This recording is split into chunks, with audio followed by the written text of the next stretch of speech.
I was so unsure if I would ever make a video like this.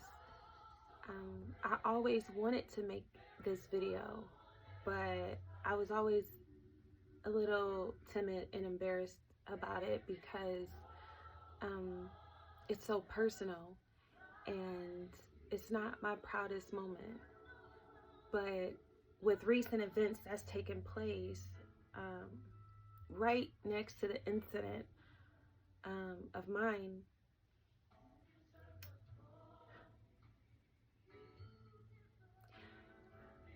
so I never thought I would be making this video, especially on this platform, because um, it's just so personal and I never wanted to be judged for it. But I have shared it in private moments. But you know, this has been one of my biggest testimonies, and I dare not own that and be proud of that and be proud to sit right here in this moment. Um, with recent events that's taken place right next to my incident, it really just hit my core yesterday, because it just made me think how blessed I am to be sitting here, to have had a different outcome than not just the incident from yesterday, but so many people. And it just made me really want to share my story, because I would love to be able to send a message to one person, even if it's one person. I would love to be that light or that strength or give you that courage to get through whatever it is that has shaken your life up and you feel like there's no way you can go on. I'm here to tell you, life goes on, you know? So, here's my story. So, back in 2011, what I remember about 2011 is one of my most darkest years. This is before drugs, this is before heroin and all of that. This was just life, you know, and going through years and years of life with unresolved traumas, you know, from childhood on up, and so many heartaches and pains and things that I had carried for years.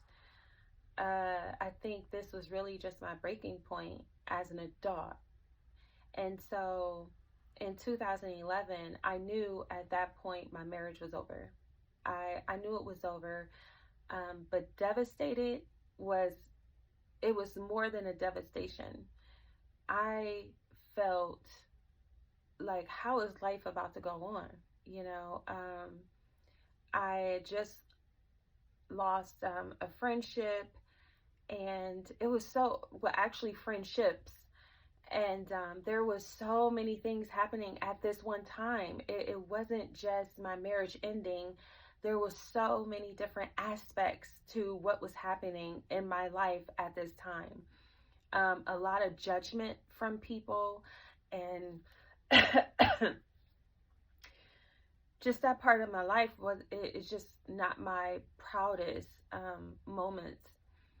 And so around this stage in my life, I just felt like I wanted to end it all. I didn't want to live anymore. And the feeling had ran so deep to where I physically, like verbally, used to say, I'm going to jump off the Y bridge. You know, I'm going to jump off the Y bridge. Now, at this point, I was experimenting with pills and stuff. So somebody had gave me like a few pills, and I took all of them. Looking back now, I think they may have been like Xanax of some kind, and I honestly don't know. And so I would do things like there was a 3-day stretch. There was a 3-day stretch, and to where I just had it on my mind, I'm gonna end it. This is it. I'm gonna end it. And that's all I had on my mind. I did not want to live anymore. There's a lot of backstory to it. This isn't the time to get into that. But in that moment, I just didn't want to live anymore. So I started doing things to actively end my life. And so I don't remember too much because, the pills I was taking, I think I just, there's different events I remember more, but the first event, I remember being in the car on the expressway with my ex-husband, and we were arguing so bad, like really arguing. And at that moment on the expressway, I opened up the door and caught myself jumping out as he was like going like 70, 80 on the expressway. And the doors open and he's trying to drive and he's trying to pull me into the car. And I remember I had got so low on to the expressway ground to where my face was like this, and I could see the lines just in my face. Like, that's how close I was. And at the last second, I remember him just pulling me back, just yanking me back really hard. And man, looking back, that's one of my scariest moments. The next day, I had it in my mind that I was going to go to the Y Bridge. I was going to walk to the Y Bridge. I don't know what was wrong with my car, why I decided to walk, but I just wasn't mentally, with the pills and stuff like that. So I'm walking up Waterloo, and I walk up onto the expressway, and I'm walking the expressway, like walking in the dead winter. And in my mind, I remember having it. I'm walking to the Y Bridge. I'm walking to the Y Bridge, and I'm about to end it all. I don't want to live. I somehow ended up passing out in a ditch of snow and was found. Now, I don't remember too much about this incident, but all I do remember is me saying I was on my way to the Y Bridge. So soon after that, I don't know if it was days or a week, my aunt was going to Chicago to visit some family, and she wanted me and the boys to come. And so we planned on going. We all planned on going to Chicago. Bags were packed and all of that. And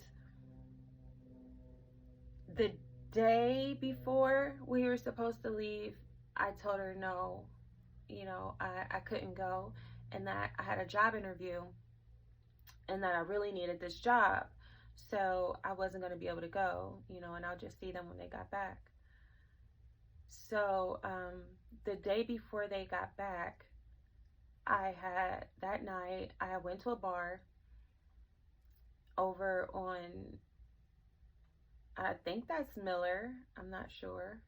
It was like the old school bar owned by a family member. And I went there by myself, and I just drank. And I drank. And I drank. And I talked to the bartender, who I just love. If she see this video, hey girl. And we talked, but I knew in my mind what I had planned. And so when I left that bar, I got in my car and I drove it downtown, and I parked it across the street from the Board of Education building, and I started walking towards the Y Bridge. And it was raining really hard. Um, and I made a phone call. I called someone from the church. Her name is Sister Imelda. And, you know, growing up in the church, you know, my mom raising us in the church, we had, like I was saying, thank God we were raised in a church to where we had those connections and those bonds with people, even if it wasn't, you know, our parents, or, you know, we still had really close people that we knew we could call on in a time of need. So I called Sister Imelda, and as I was walking the bridge, I'm calling her on the phone. I forgot the question she was asking me, but I don't think I ever told her, you know, I was on the Y Bridge, or I never told her what I was about to do. Anything like that. I think I was really just crying to her on the phone. Well, I believe as I was crying to her on the phone, I think maybe on another phone, she was calling my mom or something to that nature, but I believe my mom was contacted. So my plan was to walk to the center of the bridge. I don't know if I hung the phone up or if we got disconnected, but I wasn't on the phone anymore. And so I walked to the center of the bridge, and I climb over, and I'm sitting like outwardly on the bridge to where like on a railing, and my feet are like swaying, you know, to where I could have just jumped, you know. And but in my head, you know, I sat there and I told myself I was about to have my last cigarette. And so I'm sitting there in the rain, and I'm smoking this cigarette, and I still felt as strongly as I did before I had even got there. And I get done with the cigarette, and I guess I turn around, and I just I'm hanging on by these railings with my hands, and my body is swaying from the Y Bridge. And before I knew it, I look up and I see like the whole bridge shut down. I never heard any sirens. There was no officers or anybody who like ran up and try, you know, because I'm sure they didn't want to startle me or anything like that. But I look up, and the bridge is shut down, and there's fire trucks and paramedics and police, and it's raining, and I'm like dangling in the wind basically. And I didn't care that they were there. I remember in that moment, I still didn't care. But there was an officer who was literally just like, I mean, he was a ways back, but it was like this. And he's like on bended knees, and he's like begging me. He was saying, baby, please, baby, please. You are about to die. Please don't do this. Please just listen to me. He was saying, you know, don't look at me as a cop. I'm a minister. Please, I'm a preacher. Like, don't even look at me as a cop in this moment, honey. Just please let me save your life. He said, please let us pull you over. By this time, this hand has slipped off the railing, because as I said, it was raining. And so at this point, I'm dangling in the air by one hand. And but he kept talking to me. And he kept trying to minister to me, even from like where he was all the way back there. And I just remember having my eyes set on him as he begged me, and he begged me, please, like, please let us save you.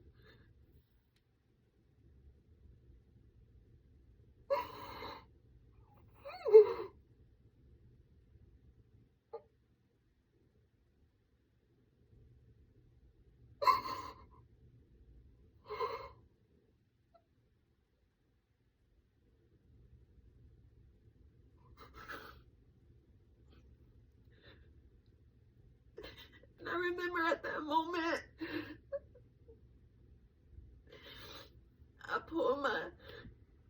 I pulled this hand up for them to come and pull me back over. And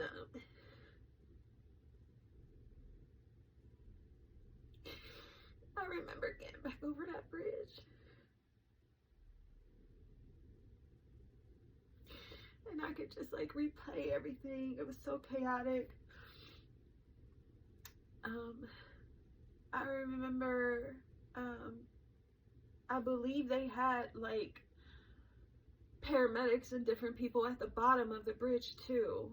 I even thought that my mom had got word and she was at the bottom of the bridge.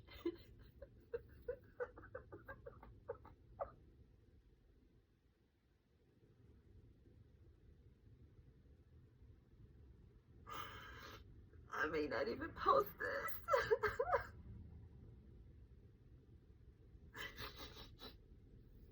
And I remember the next day in a Beacon Journal, they had stated it took like four or five officers to pull my body back over from me swaying.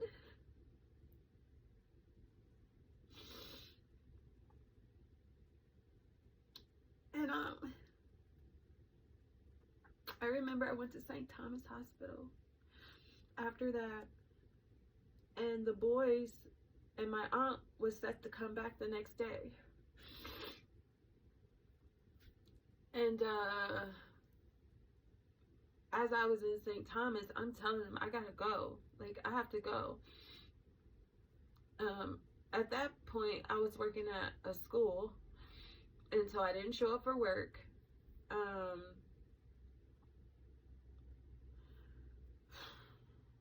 Yeah, I ended up getting out the hospital the next day. I was able to talk them into letting me leave the next day, and so the boys came home, and I did get into counseling and stuff after that.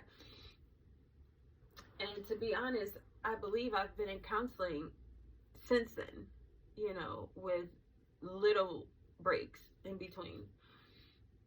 And you know, that day is like melted into my brain because, you know, sometimes when I'm trying to go to sleep or just throughout the day, I can see like this hand letting go. I can see my body falling and stuff like that, and it makes me jump and cringe. And so yesterday evening, I was trying to take a nap, and for some reason I kept thinking about the bridge incident, and I remember I cringed. And I was able to get over it and go to sleep. And when I woke up, I had seen different things of the incident that happened next to the bridge I was on. And you know, it just broke my heart because I thank God, you know, that I had the outcome that I had, you know. And I cringe and I get very uncomfortable when I think of that, because I can't think of the thought of being in that place right now. Like, if that would have happened, that's what scares me the most, because what I felt for a season in my life, doesn't matter how long it was, I wasn't focused on, I'm not going to feel it forever. This isn't going to be life forever. So soon after that, after my incident, they placed the wall up, whatever that is. They placed those guards up on the Y Bridge because the day before me was the day before I tried to. A guy did, a young boy did, and I just know so many, there has been very many successful suicide attempts from jumping off the bridge. And so after my incident, they finally put something up. So to hear, something happen on the next bridge, it breaks my heart, because since my incident, I've heard of quite a few incidents. And, I just want to say, I don't want to make this video in vain. And if this can reach one person, I would be so happy with that.